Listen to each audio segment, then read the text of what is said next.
Hi guys, welcome to the Smalltown Vodcast episode number 2. This week we've got a question from hip hop underscore Jason91.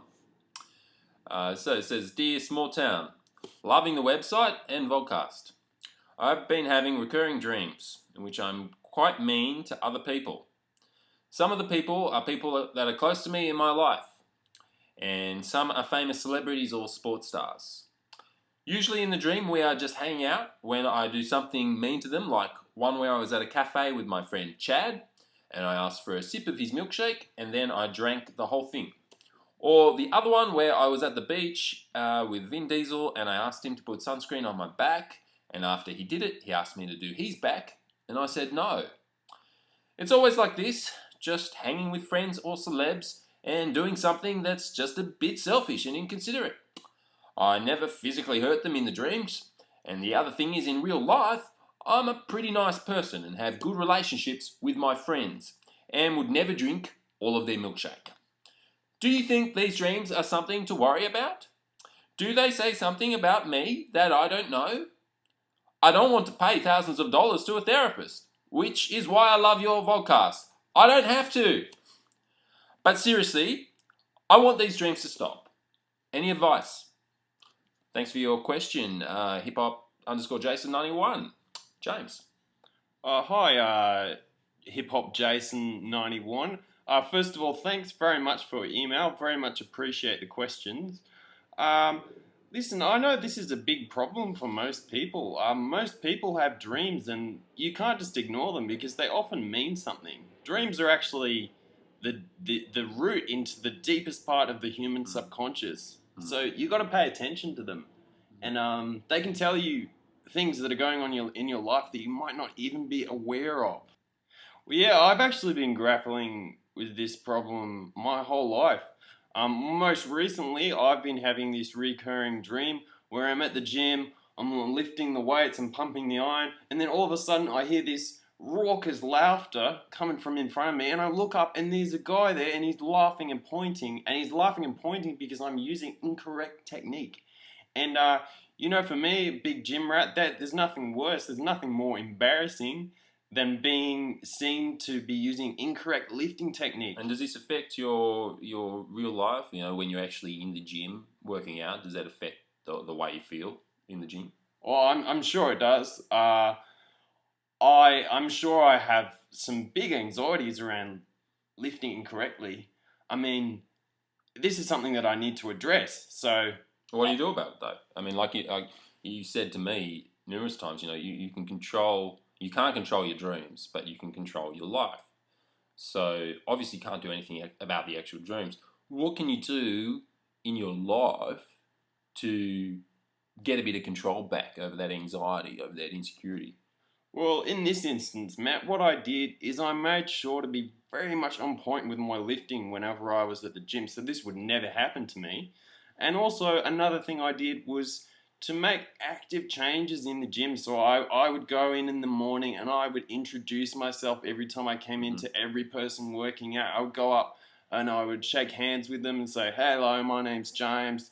I'm here to work out. That's great because What's your name? you're building trust with the people around you. You're altering your environment, which is essentially causing some of the anxiety. Is this unknown of the other people in the room, and you're probably making the whole space a better place because everybody's got those anxieties. Everybody's got those insecurities. Okay, and there's probably other people in that gym who are going through the same thing. That's um, so, great way to approach this problem, James. Like, dreams are so intangible, but you're finding something that is tangible, that is real, and going in there and making those real adjustments.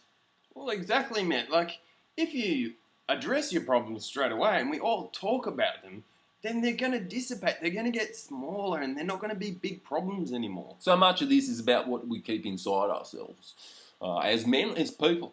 And if we can do what James has done in this instance and just talk a bit about those problems, which you guys are doing by sending in these letters, it's great. You're sharing with us. This is healing, mate. Some of your most vulnerable little personal neuroses. But you're getting it out there. And that starts the conversation. You realise there's other people with similar problems. and you can move it along like that. It's just the beginning. So that's great, James. So do you find you still get the dreams? Well, those dreams have definitely died down. I mean, I'm only getting them around a few times a week now, whereas before I was getting them almost every night. So it obviously works. Well, that's a fantastic story, and I do hope it helps you, hiphop_Jason. From my point of view, I have a slightly different perspective on this. I feel I'm quite lucky. I haven't actually had a dream in quite a long time, 2 to 3 years now. Oh, that's a long time. Well, I mean, it means I don't get good dreams, but I don't get bad dreams. And I can actually date it back to November 2011 when I began my daily meditation practice, which I've continued to this day. Now, for me, dreaming is essentially thinking while you're sleeping. And so if you think about it like that, what's essentially happening to you when you're having these recurring dreams is your brain is overthinking itself during the sleep phase. And what this probably means is you're not getting enough time through the day to think. So I see this in myself a bit. I see it in people around me. I see it in James. I see it in my friends, my family.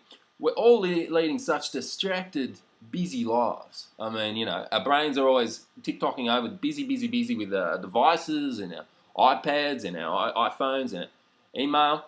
And we're not getting any time anymore to just have that reflective thinking time. It's just all bullshit thinking. It's not real thinking. All these devices, it's just bullshit. Well, we're consuming all the time. Consuming. We're taking information in and we're reacting to it. We're not putting it out. But we're not having time to just sit back and think.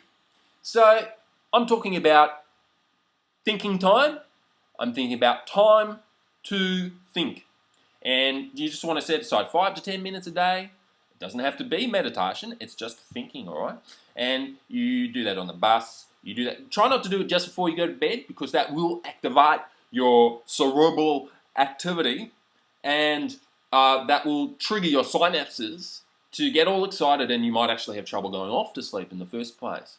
But put that through the day, schedule through the day, and then see how that affects your sleep. By exercising those thought processes through the day, you're giving your brain a chance to have exercised itself so when it comes to nighttime, it wants to rest like your body does.